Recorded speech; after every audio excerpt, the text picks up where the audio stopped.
नमस्कार सभी को। आज का मेरा लेक्चर भारत के संविधान के एक बहुत ही महत्वपूर्ण टॉपिक पर आधारित है। Basic structure of the constitution. आज का विषय है this doctrine was established in Keshavnath Bharati case of 1973। यानी कि ये जो डॉक्ट्रिन है, ये जो सिद्धांत है बेसिक स्ट्रक्चर का, इसकी जो उत्पत्ति है या फिर ये जो डॉक्ट्रिन है, ये 1973 में एस्टैब्लिश किया गया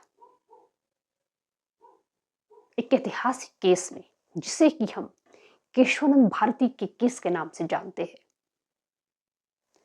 तो सबसे पहले basic structure of the constitution, मैं बेसिक स्ट्रक्चर को मैं डिफाइन करना चाहूंगी। Basic structure of the constitution refers to the fundamental values or the fundamental principles, core values and basic features that cannot be amended by the constitution, even with its constitutional amendment power given under the article 368। यानी कि जो basic जो structure है, उससे अभिप्राय हमारा उन fundamental principles से है, आधारभूत सिद्धांतों से है, कोर वैल्यूज से है, बेसिक प्रिंसिपल्स से है या फिर बेसिक फीचर्स से है, जिनको भारत की संसद के द्वारा अमेंड नहीं किया जा सकता, डिस्ट्रॉय नहीं किया जा सकता है। Even with its constitution amendment power, जो कि आर्टिकल 368 के अंदर दी गई है, उसके तहत भी इन बेसिक वैल्यूज को अमेंड नहीं किया जा सकता है। फॉर एग्जाम्पल, यहां पर मैं कुछ बेसिक प्रिंसिपल की बात करूंगी, जैसे rule of law, democracy, secularism, federalism, judicial review, harmony and balance between fundamental rights and directive principles of the state policy, and separation of powers, limited powers of parliament to amend the constitution। ये कुछ basic और core values है, fundamental principles है। मैं आगे detail में कुछ दूसरे जो प्रिंसिपल्स है उनकी बात करूंगी, दूसरे जो फीचर्स है, बेसिक फीचर्स है, उनकी मैं बात करूंगी। नाउ अब मैं डिस्कस करना चाहूंगी कि एमर्जेंस कैसे हुआ, कैसे उत्पत्ति हुई इस बेसिक स्ट्रक्चर के कंसेप्ट की। हालांकि इसको जो एस्टैब्लिश है 1973 में ऐतिहासिक केस केशवनाथ भारती का जो केस है, उसमें जो है इसको एस्टैब्लिश किया गया। तो इसके एमर्जेंस को लेकर मैं अलग अलग केस लॉ की बात करूंगी। जैसे पहला है शंकरी प्रसाद केस ऑफ 1951, 1951 का एक केस लॉ है। In that case, constitutional validity of the first constitutional amendment act 1951 was challenged. The amendment curtailed the right to property. In this case, Honorable Supreme Court ruled that, देखिए इसमें supreme court ने क्या कहा, that power of the parliament to amend the constitution under Article 368 also includes the power to amend fundamental rights। यानी कि SC ने कहा, honourable supreme court ने कहा कि जो पार्लियामेंट को पावर दिया गया है, अर्थात जो power of parliament to amend the constitution under article 368, article 368 के तहत पार्लियामेंट को भारत के संविधान को संशोधित करने का पावर दिया गया है। ये जो पावर है, इसमें मौलिक अधिकारों को संशोधित करने का पावर भी सम्मिलित है। यानी कि पार्लियामेंट मौलिक अधिकारों को, फंडामेंटल राइट्स को भी अमेंड कर सकती है। अब एक पॉइंट पर हम बात करते हैं the word law given in the article 13, यानी कि जो आर्टिकल 13 में जिस तरह से लॉ को डिफाइन किया गया है, includes only ordinary laws, not constitutional amendment acts। यानी कि जो लॉ का जो मीनिंग है, लॉ की जो परिभाषा है आर्टिकल 13 में जो दी गई है, उसमें केवल और केवल ऑर्डिनरी लॉज को शामिल किया जाता है, ना कि संवैधानिक संशोधन कानून को। अर्थात कॉन्स्टिट्यूशनल अमेंडमेंट जो एक्ट है, उनको जो है आर्टिकल 13 के अंदर लॉ की परिभाषा में इंक्लूड नहीं किया जाता। Therefore, इसीलिए the parliament can take away any of the fundamental rights while enacting the constitutional amendment act। कि पार्लियामेंट जो है कॉन्स्टिट्यूशनल अमेंडमेंट एक्ट के तहत किसी भी जो फंडामेंटल राइट है, किसी भी जो मौलिक अधिकार को टेक अवे कर सकती है। And such act will not be void under article 13। ये जो लॉ है, कॉन्स्टिट्यूशनल अमेंडमेंट जो एक्ट है, वो वॉइड नहीं होगा आर्टिकल 13 के तहत। अब हम अगले केस पर आते हैं, गोलकनाथ केस ऑफ 1976, 1967 का ये केस है। In this case the supreme court और the honourable supreme court reversed its earlier stand. जो पहले का जो स्टैंड था शंकरी प्रसाद के मैटर में, ऑनरेबल कोर्ट ने उसको उलट दिया। देखिए अब क्या कहते हैं, माननीय सर्वोच्च न्यायालय द्वारा क्या कहा गया। As he ruled that the fundamental rights are given a transcendental and immutable position, so the parliament cannot take away any of these rights। कि जो फंडामेंटल राइट्स है उनको संसद के द्वारा टेक अवे नहीं किया जा सकता। और एक और चीज यहां पर हमें याद रखनी है, a constitutional amendment act is also a law।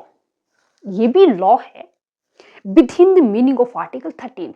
Article 13 में जो लॉ का मीनिंग दिया गया है, उसमें कॉन्स्टिट्यूशनल अमेंडमेंट एक्ट भी एक लॉ है। सो it will be or it would be void for violating of the fundamental rights। It means if constitutional amendment acts violates the fundamental rights, it will be void। इस case के संदर्भ में एक और point मैं यहां पर बताना चाहूंगी। In that case, constitutional validity of the 17th Amendment Act of 1964 was challenged। ये भी हमें याद रखना है। अब हम अगले पॉइंट पर आते हैं कि जब गोलकनाथ का जो केस है, वहां पर ऑनरेबल कोर्ट ने क्या कहा था, उसके पश्चात जो पार्लियामेंट का रिएक्शन है वो क्या था। देखिए, parliament enacted the 24th amendment act of 1971। 1971 में 24वां संवैधानिक संशोधन लाया गया संसद के द्वारा। And this act amended Article 13 and Article 368, and it declared that Parliament has power to take away any of the fundamental rights under Article 368, and such an act will not be a law under the meaning of Article 13। मतलब कि जो संसद है उसके पास power है to take away any of the fundamental right under article 368। अनुच्छेद 368 के तहत किसी भी फंडामेंटल राइट को टेक अवे कर सकती है। एंड सच एन एक्ट, इस तरह का जो एक्ट है वो लॉ नहीं है with in the definition of law which is given in the article 13। तो ऐसा जो है पार्लियामेंट ने 24th अमेंडमेंट एक्ट ऑफ 1971 में डिक्लेयर किया। अब आगे बढ़ते हैं उस ऐतिहासिक केस की ओर, जहां पर जो ये डॉक्ट्रिन है, ये जो सिद्धांत है बेसिक स्ट्रक्चर का, उसको लेट डाउन किया गया। It is Kesavananda Bharati case of 1973, 1973 का ये केस है। The honourable supreme court overruled its judgment in the Golaknath case of 1967। 1967 में जो माननीय सर्वोच्च न्यायालय द्वारा गोलकनाथ के केस में अपना जजमेंट दिया गया था, उसको ओवररूल किया गया केशवानंद भारती के केस में। एक चीज। Second, it upheld the validity of 24th amendment act of 1971। जो 24वां संवैधानिक जो संशोधन है 1971 में हुआ था, इसकी जो वैलिडिटी है उसको भी अपील्ड किया गया कोर्ट के द्वारा। And it ruled that parliament is empowered to take away any of the fundamental rights. At the same time it established a new doctrine of basic structure of the Constitution of India। इस case में SC ने rule किया कि parliament is empowered to take away any of the fundamental rights, कि जो संसद है वो किसी भी फंडामेंटल राइट को टेक अवे कर सकती है। But at the same time it established a new doctrine, it is basic structure of the Constitution। जो बेसिक स्ट्रक्चर ऑफ कॉन्स्टिट्यूशन है उसको यहां पर जो स्थापित किया गया। अब देखिए इससे क्या तात्पर्य है।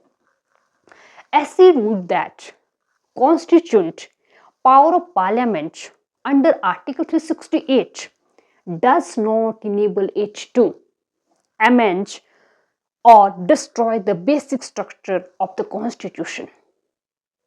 कि जो आर्टिकल 368 के अंदर संसद की जो पावर है, कॉन्स्टिट्यूट जो पावर उसको दी गई है, संविधान को संशोधित करने की power, it does not enable it to change, alter और destroy the basic features of the constitution. कि ये उसको इनेबल नहीं करती है कि वो मूलभूत जो वैल्यूज है, मूलभूत जो प्रिंसिपल्स है, यानी जो बेसिक जो स्ट्रक्चर है उसको वो अल्टर करे, उसको वो चेंज करे, उसको अमेंड करे। And this doctrine was applied by the court in Indira Nehru case of 1975। यहाँ पर इसको अप्लाई भी किया गया। Now the 42nd Amendment Act of 1976 बहुत महत्वपूर्ण है। This act amended the Article 368। It declared, पहला point, it declared that there is no limitation on the constituent power of the parliament, कि संविधान को संशोधित करने की जो संसद की जो पावर है इस पर कोई लिमिटेशन नहीं होगा। Second, it declared that no amendment can be challenged in any court on any grounds, even or including that of the contravention of any of the fundamental rights। यानी कि no amendment can be questioned, कोई भी जो amendment है उसको question नहीं किया जाएगा, उसको चैलेंज नहीं किया जाएगा किसी भी कोर्ट में, किसी भी आधार पर। यहां तक कि फंडामेंटल राइट्स का कॉन्ट्रावेंशन, फंडामेंटल राइट्स का वायलेशन उस ग्राउंड पर भी जो है उसको चैलेंज नहीं किया जाएगा। अब देखिए सुप्रीम कोर्ट का क्या इस पर एक व्यू आता है। मिनर्वा मिल्स केस ऑफ 1980, 1980 का ये केस है। Honourable supreme court invalidated this provision and इसको इनवैलिडेट किया।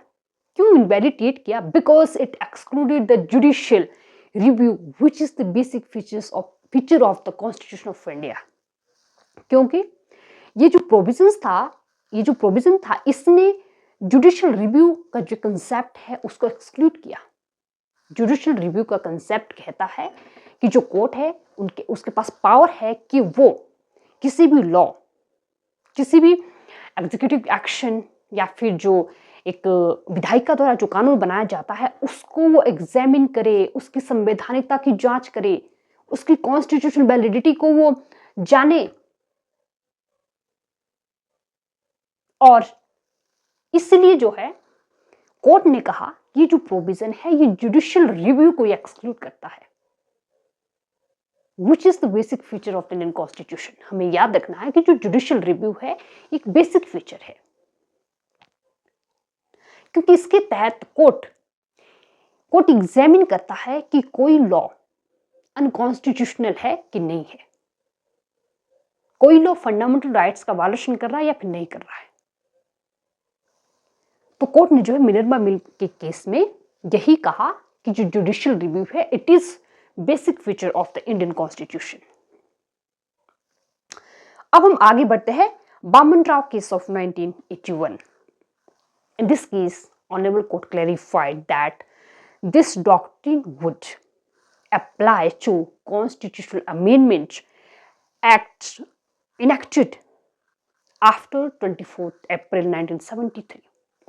यानी कि एससी ने क्लैरिफाई किया कि जो डॉक्ट्रिन है ये उन्हीं कॉन्स्टिट्यूशनल अमेंडमेंट एक्ट पर लागू होगा जो कि 24 अप्रैल 1973 के बाद जो है बनाए गए, इनेक्ट किए गए।